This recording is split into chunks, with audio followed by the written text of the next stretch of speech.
Okay, we usually show the end result, and this time we're going to show you how we get there.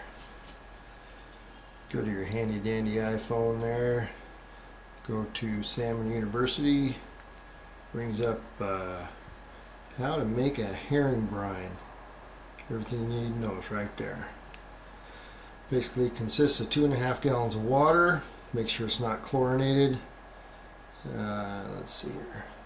Use Mrs. Stewart's liquid bluing. Got 4 cups of non-iodized salt. I prefer the Morton's canning and pickling salt. And 1 cup of powdered milk. That's all it takes. And then if you want to add some sort of scents, I like to add pure anise. 2 tablespoons of pure anise oil.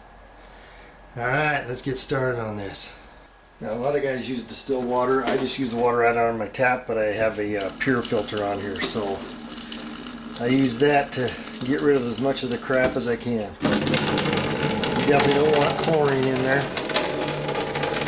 Chlorine doesn't do you any good. And just to be on the safe side, I typically make up my brine the night before and let it sit overnight before I put the herring in, just to let any chlorine evaporate in case the pure filter doesn't get it. Okay, make sure that you have a clean container to put the water in. If you're using the same container you used last time for your herring, you want to make sure it's cleaned up, because one thing salmon don't like is the smell of dead herring. So you add 2.5 gallons of water, and then this is where I vary from the recipe. Instead of using 3 teaspoons of Mrs. Stewart's, I only use 1.5. I like the herring to be shiny, but I don't like them to be blue. So I use half of the recipe that Salmon University calls for. So 1.5 teaspoons of Mrs. Stewart's, 4 cups of Morton's canning pickling salt,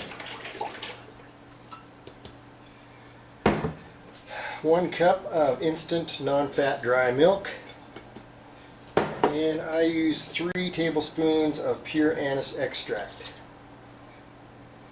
Throw that all together, and you mix it all up.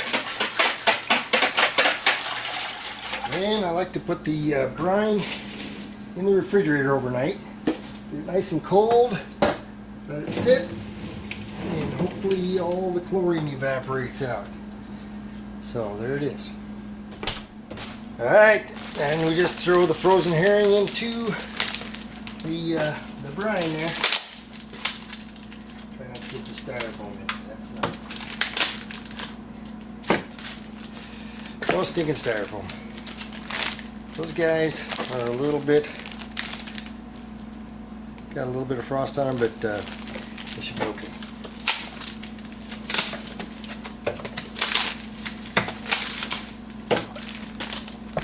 So these you just grab the herring, throw them in there while they're still frozen.